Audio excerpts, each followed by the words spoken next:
एक बात बताएं, आप ज़्यादा खिचड़ पिचड़ नहीं करते, आप यहाँ से अब जाते आराम से, ठीक है।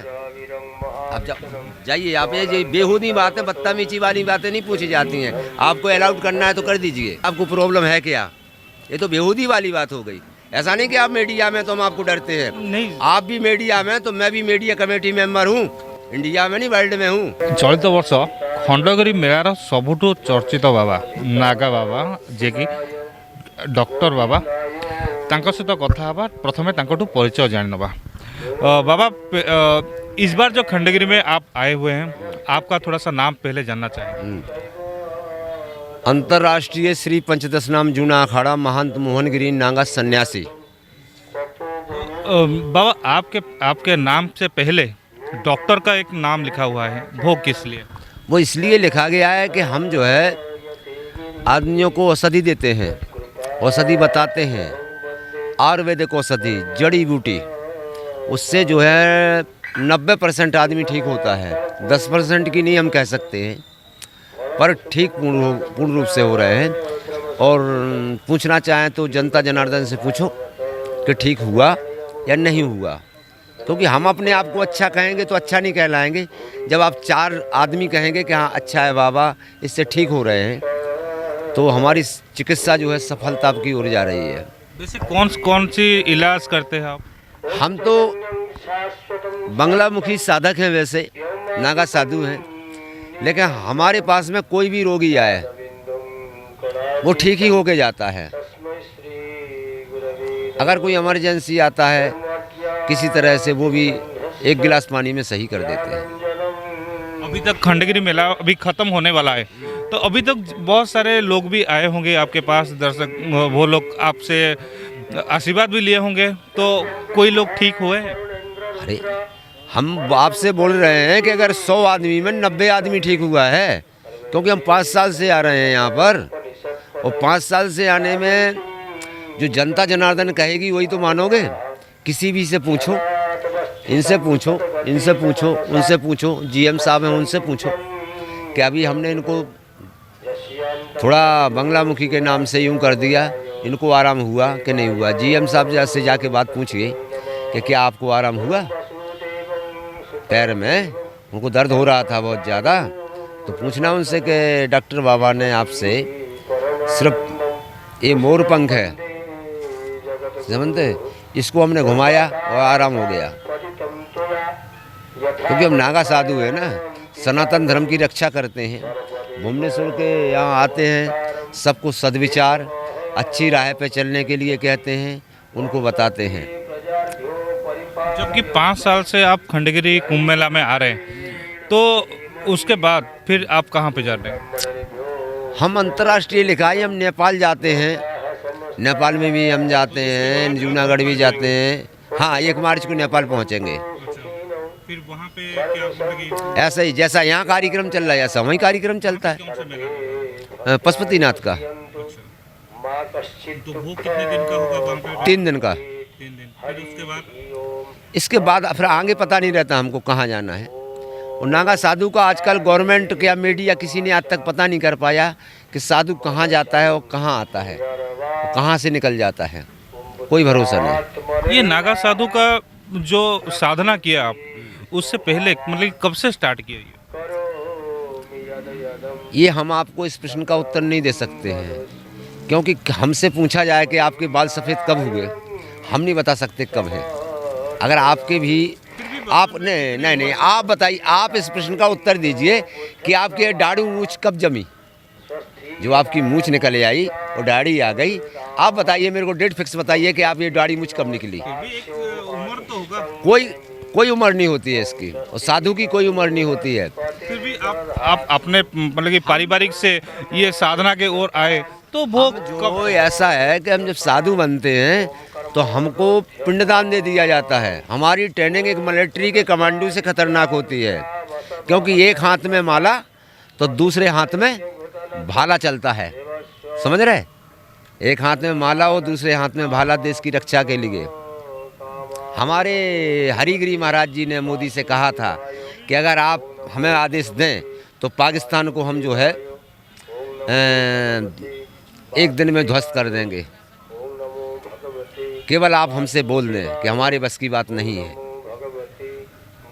क्योंकि हम लोग नागा साधु हैं। हम लोगों ने कई युद्ध लड़े हैं और आज भी युद्ध लड़ने के लिए तैयार हैं, क्योंकि हम जो है एनएससी फौज में आते हैं।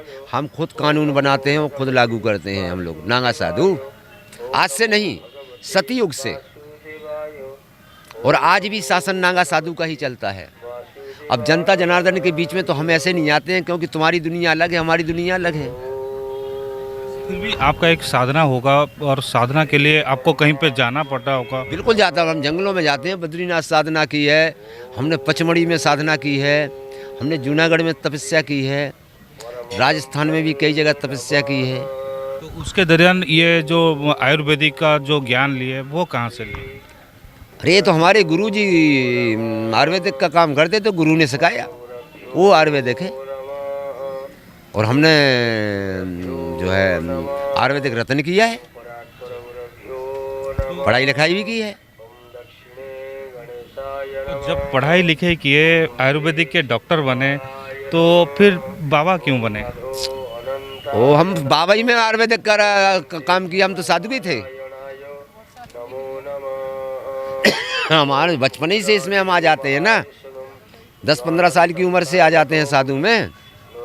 लेकिन क्या है, संस्कार नहीं होते हैं, खाली फिर संस्कार होते हैं, पंच संस्कार होते हैं, तो फिर वास्तविक रूप ले लेते हैं। तो आपका घर कहाँ पे है? एक बात बताएं, आप ज़्यादा खिचड़ पिचड़ नहीं करते, आप यहाँ से अब जाते आराम से, ठीक है? आप जाइए। आप ये बेहूदी बातें, बदतमीजी वाली बातें नहीं पूछी जाती हैं। आपको अलाउड करना है तो कर दीजिए। नागा साधु से बातें नहीं पूछी। हम कह दिया कि हमारी दुनिया अलग और आपकी दुनिया अलग, समझ रहे? ये बात नागा साधु से नहीं पूछी जाती है कभी। अगर कोई प्रॉब्लम है तो प्रॉब्लम पूछो हमसे कि आपको प्रॉब्लम है क्या। ये तो बेहूदी वाली बात हो गई। ऐसा नहीं कि आप मीडिया में तो हम आपको डरते हैं, नहीं, आप भी मीडिया में, तो मैं भी मीडिया कमेटी मेंबर हूँ वर्ल्ड में, इंडिया में नहीं वर्ल्ड में हूँ। हमको डॉक्टर बाबा महंत मोहनगिरी कहते हैं, अंतर्राष्ट्रीय लिखा है ऊपर, समझ रहे? जो आप ऐसी बात पूछते हो, वैसे नहीं, ये तो मैं दरअसल जो बात वो ही पूछ रहा था। बता दिया कि आप घर पूछना चाहते हैं तो आकाश हमारी झोपड़ी और पाताल हमारा गांव, वो अलग पुरुष के हम बालक हैं और सत्य हमारा नाम। देखिए आप अब वही बता दिया, पता एड्रेस ही दिया आपको हमने, गलत एड्रेस नहीं दिया। कोई भी साधु से पूछ लीजिए। नहीं ठीक है, आपकी बात नागा साधु का घर नहीं होता है, आश्रम होता है। और बताएं, जो अपने आप रिकॉर्ड करिए, हम वो उसकी कोई परवाह नहीं है। बात तो समझो पहले, नागा साधु का क्या होता है, आपको बुरा लगा होगा। हम आपको यहाँ नहीं, हम संस्कार देने आए हैं। हम ये उड़ीसा में देख रहे हैं कि कम से कम 75% बच्चे तो मुंह बंद हो गया है, और कम से कम 25% बच्चे अपंग हो गए हैं, क्योंकि यह अंधविश्वास भरा है। जब औरत के पेट में बच्चा आता है तो वो हॉस्पिटल दिखाने नहीं जाती है, पुराने रीति रिवाज में चलती है। इसलिए ये सजा आप लोग भुगत रहे हो उड़ीसा में, चाहे छोटा आदमी हो चाहे बड़ा आदमी हो। और हमको ये संस्कार आज 5 साल तक देते देते हो आ गया है, और फिर भी उड़ीसा में सुधार हुआ है। ऐसा नहीं कि सुधार नहीं हुआ है। आप जैसे बच्चों को हम डांटते हैं, हमारी कोई आपसे दुश्मनी नहीं है, डांटते हैं, फिर हम समझा के और आराम से बिठाते हैं, उसको समझाते हैं, उसको प्रसाद देते हैं, नहीं समझ रहे, उसकी समस्या हल करते हैं। अब कोई हमारे सामने जूता पहन के आता है, अंदर चढ़ाया, तो पहले तो हम बहुत गुस्सा होते हैं उससे, बहुत चढ़ जाते हैं। क्यों चढ़ा, उठा के जाते एक मारा खींच के, हट हैं, और फिर कहते आजा उधर बेटा, तुम हिंदू हो, अपने धर्म की खंडना होती है, सनातन धर्म को जो है अपन को बरकरार रखना है, समझ रहे बात। और अच्छा बाबा एक बात, ये जो अखंड आप जाल के बैठते हैं, ये क्या पूरी रात भर आप ऐसे अखंड जाल के बैठते हैं? हाँ, कुछ टाइम के लिए हम सोते हैं, करते हैं, नहीं समझ रहे, लेकिन ये काम चलते ही रहता है। ये जो यहाँ पे जो कुंभ मेला बैठता है, तो यहाँ पे मंत्र पाठ कौन से भगवान को? हम वो अपना अपना मंत्र, अपना अपना साधु, जैसे नागा साधु सर्वक्त होते हैं, उनके पास में समस्त प्रकार की सिद्धि रिद्धि सिद्धि होती हैं। अब जैसे हमारे पास में बंगलामुखी है, हम अपना ब्रह्मास्त्र छोड़ते हैं, काहे के लिए? जैसे कोई रोग दोख हो, किसी प्रकार का हो, पता लगाने के लिए, दुष्टता है, किसी प्रकार की वैभव हो रहा है, कोई रोग दोख चल रहा है, उसका वायरस ख़त्म करने के लिए हवन करते हैं। और हम एक प्रार्थना पत्र लगाते हैं कि हे माँ भगवती, और जिनको किसी प्रकार का कोई भी आदमी पीड़ित हो तो उसको आप ठीक कर दें। आप उस रोग को ब्रह्मास्त्र से काटिए, समझ रहे बात। लेकिन हमारा और आपका, जैसे हमको ये शस्त्र रखे हुए हैं तो ये उसके लिए नहीं रखे, किसी इंसान के लिए, किसी गलत काम के लिए नहीं रखे हैं। ये अस्त्र शस्त्र माँ भगवती के, भोले बाबा का त्रिशूल, बालकनाथ का चमीटा, माँ भगवती की तलवार, समझ रहे हैं। तो ये चल के इनकी शक्ति, इसमें किरणें निकलती हैं कैसी कि आप लोगों का भलाई करती हैं। किसी के ऊपर तंत्र विद्या है, किसी के ऊपर मंत्र विद्या है, तो हमें मंत्र विद्या को ठीक नहीं करना पड़ता है। ये धुआं जाता है, आपको लगा आपका आलतू फालतू की चीज छू मंत्र हो गया। अच्छा बाबा, एक बात कि आप कई सालों से ऐसे होम यज्ञ कर रहे हैं और उसके साथ आप बचपन से आपके गुरुजी से जो शिक्षा पाए वहाँ पे भी हवन हुआ होगा। तो उस टाइम पे जो खास करके ये हवन के लिए जो घी यूज करते हैं, गाय का घी, क्या अभी भी उसमें से वो वही मतलब कि खुशबू आता है? बिल्कुल आता है, क्योंकि आजकल तो बहुत भेजाल हो रहा है मार्केट में। नहीं, हम शुद्ध घी लगाते हैं, गाय का घी लगाते हैं, हम मार्केट का यूज नहीं करते हैं। हमारे भगत लोग हैं, हमें अगर यहाँ 1 टन घी चाहिए तो अभी आ जाएगा, तो एकदम सामर्थ्यवान है। हम नहीं, सारे नांगा। अभी जैसे ये हरिओम बाबा भंडारा करते हैं यहाँ पे, लेकिन हम इनका सहारा नहीं लेते खाने पीने में। आज तक मैंने चाय नहीं पी होगी, और ना हमारे नांगा साधु ने चाय पी होगी, ना खाना खाया होगा। जितना उधर नांगा है, आप लोग उनकी व्यवस्था स्वयं अपने आप कर देते हैं, क्योंकि हमारा धुना अजगर है, अपने आप इस खींचता है धुआं से। हमारे लिए भोजन आएगी, व्यवस्था आएगी, सब आएगा। या कि हमने फूल रखे, घी रखा, अभी 10 किलो घी से ज़्यादा निकलेगा। अब वाले 1 किलो घी खरीद के नहीं ले जा सकते घर पे, हैं, राग में झोंकते हैं। और एक चीज़ देखा बाबा, नोटिस किया मैंने कि जब आरती, जो शाम के टाइम पे आरती किया जाता है, उस टाइम पे आरती हुआ, आप हवन कर रहे हैं, फिर उसके बाद भी आप जो लोग आरती के लिए जो बाबा लोग आए थे उनको आपने पैसा दिया दक्षिणा के ओर, वो किस लिए? हम इसलिए देते हैं, वो सनातन धर्म का ये रीति रिवाज है। वैसे क्योंकि आप लोग अंधविश्वासी हैं, अगर विश्वास में हैं तो आरती पूजा होती है तो आप लोगों को दान दक्षिणा देना चाहिए। जैसे आरती लेते हैं तो अपन को 10-5 रुपये देना चाहिए। आप लोगों ने, हमने यहाँ देखा है कि आप लोगों के अंदर वो विचार नहीं है। आरती होती तो कम से 1 रुपया चढ़ाओ, धूना पे आओ तो यहाँ आरती लो, संजा के तो यहाँ कुछ दान दक्षिणा चढ़ाओ। लेकिन हाँ, हमने ये देखा है कि